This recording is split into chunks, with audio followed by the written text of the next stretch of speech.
Rīgas celtniecības koledžai šogad aprit 140 gadu jubileja. Mācības notiek ēkā, kurai jau ir 100 gadi. Par Eiropas naudu tā tagad tiek veiksmīgi pārbūvēta un modernizēta. Šī projekta ietvaros, sākot no 2010. gada līdz pat šodienai, tātad esam veikuši Rīgas celtniecības koledžas bibliotekas un mācību telpu rekonstrukciju un renovāciju. Esam iegādājušies iekārtas, aprīkojumu, dažādas komunikācijas, modernizējot informācijas tehnoloģijas. Esam lielu darbu veikuši infrastruktūras pielāgošanai personām ar funkcionāliem traucējumiem, lai varētu pie mums nākt studēt arī audzēkņi tādās specialitātēs kā arhitektūra un arī restaurācija. Tur ir vesels pasākumu komplekss, gan arī, kā nokļūt uz ēdnīcu, kā uz pagrabstāvu, lai nokļūtu ieejas durvis jau, un tā tālāk, sākot jau no pašas ieejas koledžā, uzbrauktuves un tā tālāk.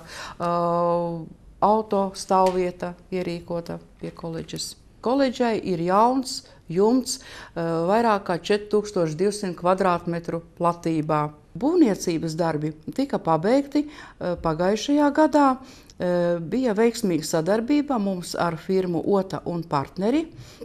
Darbi tika veikti ļoti kvalitatīvi. Jāatzīmē, ka informācijas tehnoloģijas jomā sadarbība bija ar firmām ATA un Multicomp.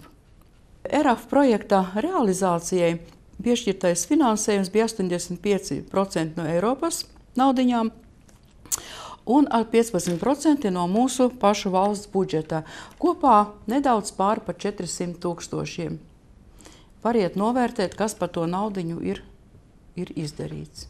Vērīnīgs darbs tika ieguldīts bibliotekas rekonstrukcijā. Tā tika pilnīgi pārveidota, un tagad studentiem ir skaistas telpas gan priekš mācībām, gan priekš savu darbu aizstāvēšanas. Bet ERAF projekts vēl turpinās. Šogad sāks darboties jauna grāmatu drošības sistēma. Bibliotekā paredzētu grāmatu aizsardzības sistēmu ieviest, pat cik mums ir daudz dārgas grāmatas, gan vācu valoda, arhitektūrā, mākslā.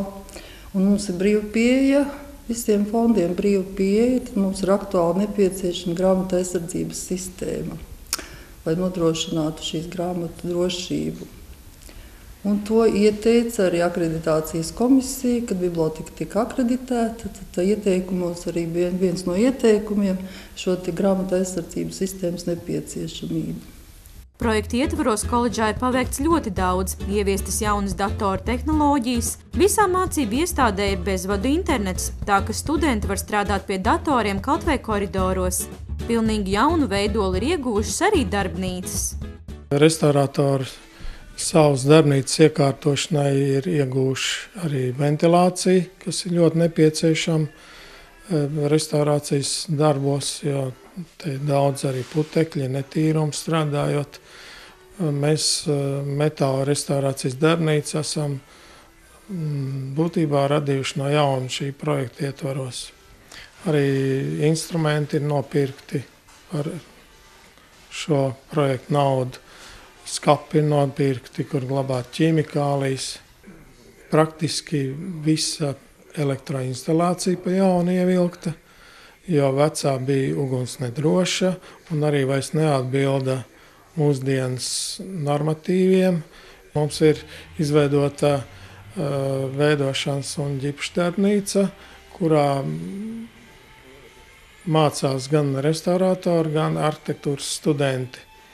Un šajā darbnīcā arī mēs esam paredzējuši restaurēt Latvijas mātes tēlu metu, kurš ir sagatavots pirms brāļu kapu izveides. Mets ir 3 reizes mazāks kā oriģināls, bet tomēr viņš ir pietiekoši liels, tāpēc arī bijām spiest iekārtot speciālu darbnīcu liela izmēra celtniecības darba restaurācijai. Tas arī tika izdarīts pa projekta līdzekļiem. Jāatzīmē, ka skolā ir aizsākt arī daudzi citi projekti. Šobrīd turpinās darbs pie siltināšanas, ēkas fasādes renovācijas un apkures sistēmas modernizēšanas.